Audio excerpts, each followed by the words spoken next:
Boy, oh boy, do I have something interesting for you all in this video review. We are gonna take a quick look at a super special Montblanc 146.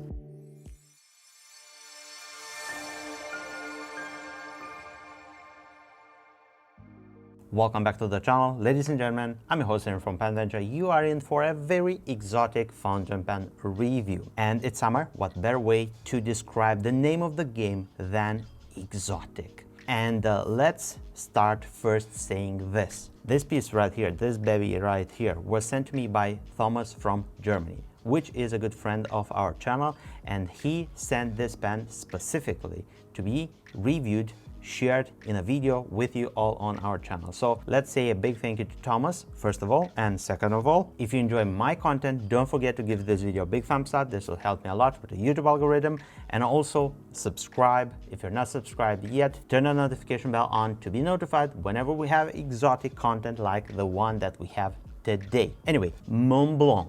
And I'm pretty sure I'm gonna butcher the pronunciation of this brand. It's one of the most interesting statement pieces that you can get if you are a writing instrument enthusiast, collector, or just simply in this hobby. Bear in mind, Montblanc, if you want to be noticed, get one, because it's synonymous with exclusivity, luxury, craftsmanship, history. Pretty much when you combine everything, you will end up with a statement piece, regardless what you have from them. If it's a bag, if it's a writing instrument, if it's an accessory, it's going to scream for everyone watching, hearing you, and seeing you that you are a person that likes fine things in life. Let me tell you that the 146 that we have today was first introduced around 1948. The nib that we have on the 146 today, it's one that you can order from Montblanc, you or your favorite retailer, and this is a nib which is called the Bespoke Signature nib. It's tailor made for you to enjoy pretty much a variety of nib sizes in one nib. The 146, it's a very beautiful torpedo-shaped fountain pen. It is timeless, it is stylish, its overall shape, it's elongated towards both ends, its silhouette, it's very beautiful. It's made out of this black resin and gold colored accents. The finial bears the universal mark of Montblanc, and it's this white star. If you look from above, it's what you see when you look at the snowy mountain peak of Montblanc. Placing this white star basically on top of the finial, it's very clever, because no matter where you put this fountain pen, in your shirt pocket or somewhere else, you are gonna spot this white star, and this will tell the world that you are a Montblanc owner. This is very clever, and basically Montblanc is the company that started everything in regards of limited edition fountain pens, scarcity, and most of our industry can say a big thank you towards Montblanc, because what we have today, it's built on the framework of Montblanc. Continue from the finial, which is dome shaped, towards this ring right here, which divides the cap from the finial, and this ring also, it's the mounting place of the clip. On this ring right here, finely engraved, we have Germany and a serial number for the fountain pen. The overall 146 series is not a limited edition. The clip shape, it's very simple, very ergonomic. It's rounded at this point right here, and it's going to keep your Montblanc safely clipped. Let's move further and let's observe the overall shape of the cap. So it's going to pick up in girth from this point. Around this point is the thickest place where the cap has like 14 millimeters in diameter. Let's focus on this area of the cap where we have the cap ring configuration, and we have two smaller rings that hold in between a larger cap ring. On this larger cap ring, we have engraved Montblanc Masterstück, masterpiece. So this fountain pen, it's a masterpiece. The 146, it's a fountain pen which is very aesthetic, very nice in regards of its size, its proportions. It's not super big, yet elegant, long enough, very ergonomic. Let's move further, and we have right here a step down. The cap starts to go down in diameter to grip the barrel of the fountain pen, and we have 1.5 turns of the cap to uncap the fountain pen. And we are meted by the graceful Montblanc nib. This gold nib, it's impressive. 18 karat gold nib, two-tone gold color on the edges, and in the middle we have this beautiful silver, I believe it's rhodium coated, and we have some scroll work which divides the gold color of the nib by the silver color on it. 4810, which is the height of Montblanc. Then we have right here stamped a M and the silhouette of the white star or the snowy peak seen from above. At the base, AU 750. Now turning the fountain pen like this, we're gonna see the ABS plastic feeder, and to the best of my knowledge, ABS feeders are very functional, very reliable and predictable. Let's showcase what does it mean bespoke. So basically, looking from above, we can clearly see that we have some differences. The nib looks like to be a very italic nib because it's very wide. The first glimpse show us two cut lines going down, and those are two slits. Let's turn the nib like this and let's zoom in, because if we look from underneath, we have slightly different things to see. We have at least two more lines, and they go like this and like this towards the ends of the italic points. And I don't think those are all the way cut up, because we would see them from above if we looked. Those are just like grooves or channels that will bring ink to those specific parts, the end points of the nib. So the whole nib will be engulfed in that ink flow that will flow. The same ink flow like you have in the middle, also in the end points of that large nib. Long story short, this is an italic nib, but to what degree we have something different from the usual italic nib, you're gonna see in a writing sample in a few moments. The tipping material, it's spread out throughout the whole nib. Both the nib and the feeder are friction fitted, and right here, I don't know if it's visible, we have two holes that will probably fit a tool. This is a Visconti tool, but something similar to this, in order to take out the whole nib unit. So again, this is a very practical way to disassemble the fountain pen safely without removing that nib by pulling it out. Let's move further, and we have the gripping point, which is ergonomic. We have this part right here, which is flaring out a little bit, preventing your fingers from slipping down. The shape of the section starts from this point to taper in towards the nib. This is something which is very ergonomic and very seen in other fountain pen models. Right here we have the threads of the capping system. Those are not sharp at all. Right here we have a very beautiful and elegant, stylish way to show the ink volume with these parts, which are transparent, and it's sort of an ink window. And this way we can clearly see that Montblanc aimed to have no breakup in the whole line, aesthetic line of the fountain pen, because if we would have an ink window which is completely transparent, it will overall break the whole image of the fountain pen. Let's move further, and the barrel of the fountain pen starts to pick up in girth from this point, and right here is the thickest point. This is, I believe, around 12-13 millimeters, so it's not a chunky fountain pen. Then it's gonna come down, and this ring right here, which is gold plated, it's gonna finish off the barrel of the fountain pen. Right here we have the end finial, which you can also use as the piston knob, because this fountain pen it's equipped with a piston filling mechanism. If we are gonna go like this, you're gonna see right here in the ink window that piston coming down or going up. The whole piston assembly can be taken off for cleaning, services, and maintaining your fountain pen. In regards of details, this is what I have, and we're gonna proceed next with side-by-side size comparison, dimensions, and then the writing sample, because this is where the fountain pen shines with that Bespoke Signature nib. And here we have the Montblanc 146 next to a Sailor King of Pen Pro Gear demo. Here is a look next to a Pelikan M1000. Here is a look next to a Omas Ogiva Alba. And here is a look next to a Paragon Arco Bronze Uncapped. The 146 will be a little bit longer than the King of Pen Pro Gear Sailor. It's going to be topped off by the Pelikan M1000. It's quite similar in regards of girth and length with the Omas Ogiva Alba. Capped like this, the Montblanc 146 is going to measure 145 millimeters. Uncapped like this in writing position, it's going to measure 125 millimeters. posted like this. It's gonna measure 160 millimeters. The total weight of the fountain pen, fully inked, capped, or posted, is 25 grams, and uncapped like this in writing position, the whole 146 weight, it's going to be 17 grams fully inked. Let's address the pricing matter. If you would have to order a Montblanc 146 with a normal nib, a normal size, extra fine, medium, broad, stuff like that, it's going to cost you around 700 euros. But if you want a bespoke nib on that 146, it's going to cost you a lot more. I mean, a lot more.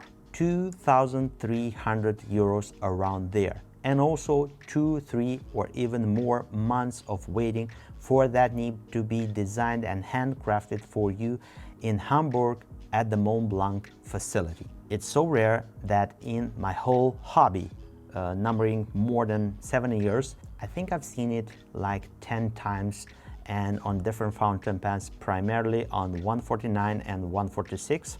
Also, I've seen one on a 1911.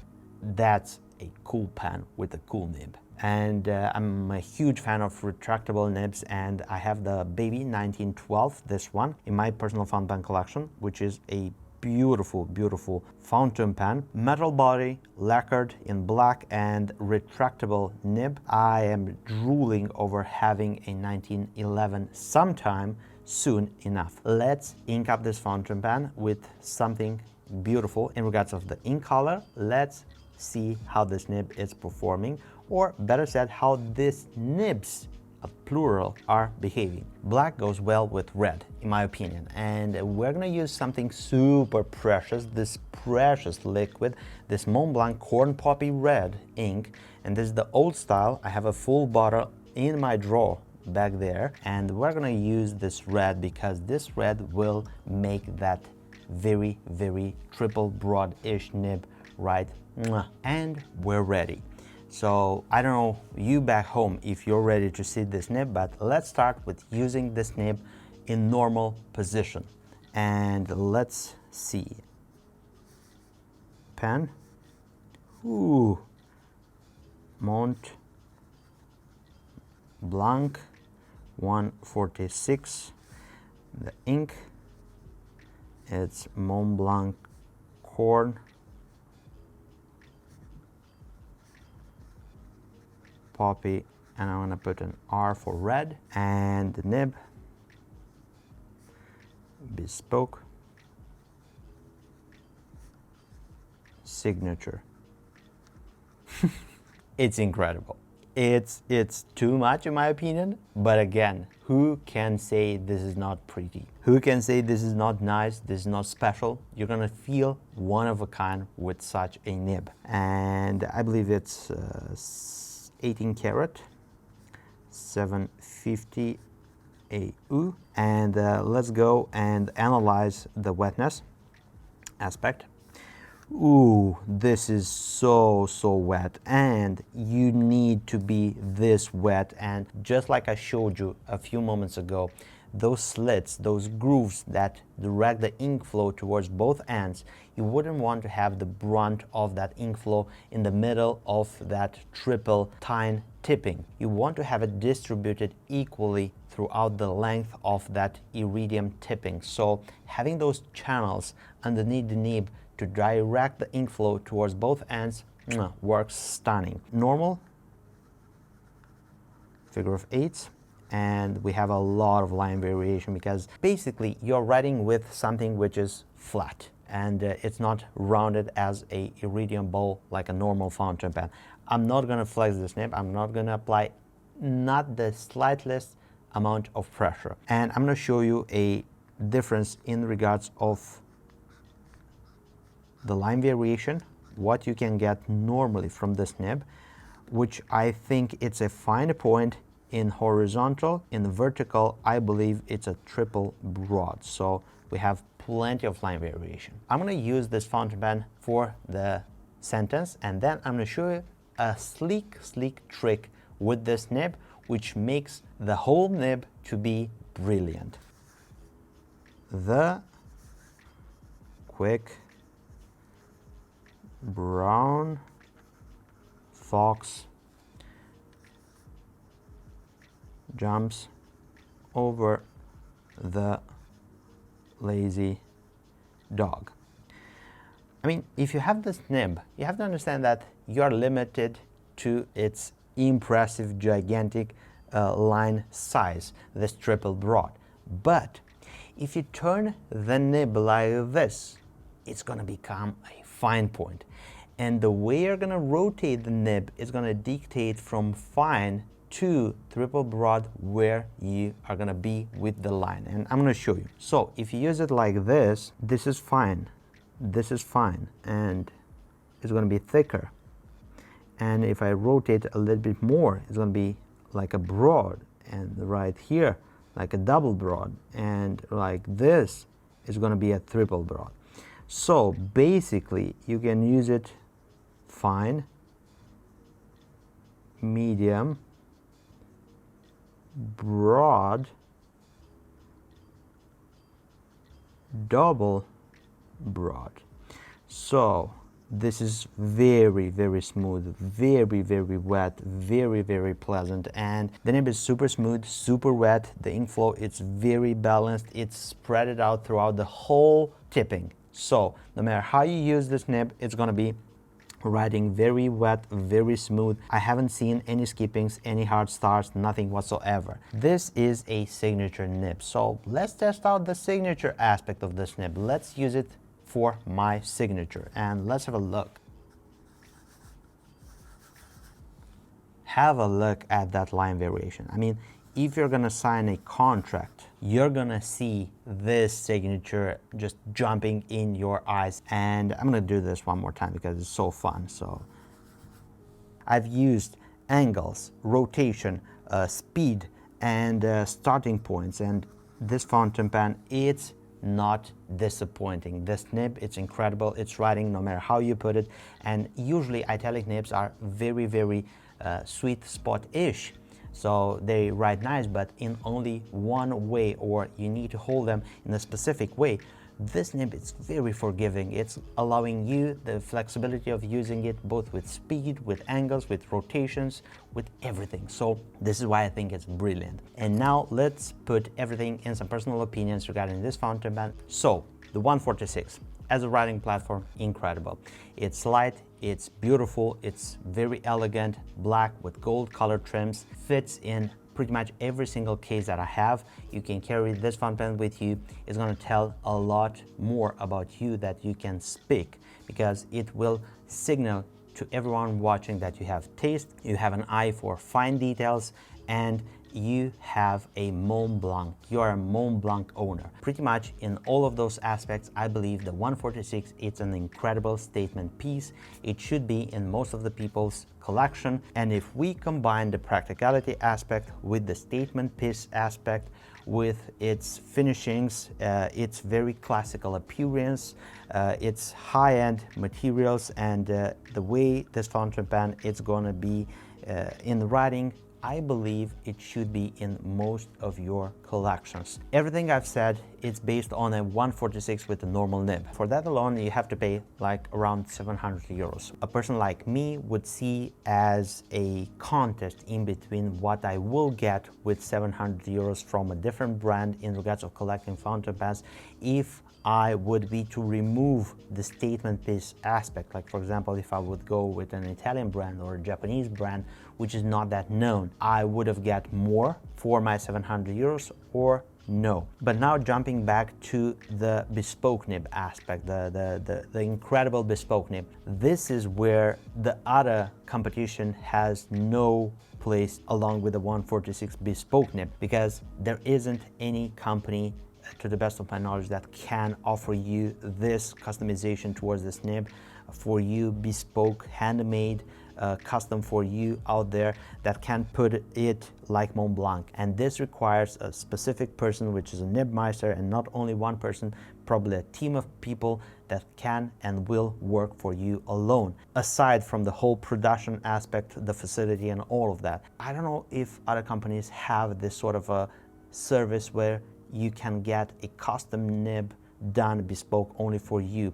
And for this, it's a price of 2,300 euros for the 146, which in my opinion, it's a lot of money, but it's not a lot of money for what you get. You get a team of people that work for, I don't know how much time, maybe weeks, on making your nib, special, bespoke, only for you. Not only that you receive a very special nib that can write triple broad and it's italic and can be used for signatures, you can actually get a variety of nib sizes, because if you turn that nib, it's gonna go from fine to triple broad and in between all sizes. So you get a very, very versatile nib. Pretty much this sums up, and I wanted to leave my opinions like a question. It does deserve this price tag for you out there if you are considering to have such a writing instrument or not. For myself, I will be for sure in search for such a nib at one point, and I would have want to have such a nib on the 149 series, which I believe is going to be a little bit more expensive. Let me know if you have any other questions regarding this fountain pen or other fountain pens in the comment section down below. Let me know if you like this nib. Let me know how you would use such a nib, or if you have such a nib, what's your feedback? Where do you use it? How do you like it? And what's specifically nice about your way of using that nib? Thank you so much for spending this time with me on the Pen Venture YouTube channel. If you're looking for a next writing instrument and you want to choose Pen Venture, just scroll down. You'll find the details for our website, our social media accounts, my phone number, email, anything and everything that you may need in order to get in contact with me. Don't forget to give this video a big thumbs up. This will help me a lot with the YouTube algorithm. If you want to support the growth of the Pen Venture YouTube channel, don't forget to subscribe. It's very easy. Just click there, turn the notification bell on, and you will be notified whenever we have new content. Speaking about content, if you want to continue watching my videos, I'm going to leave you this right here. You can click and enjoy. As always, I'm your host, Amy from Pen Venture. I look forward to seeing you next video. Take care, stay safe, bye-bye.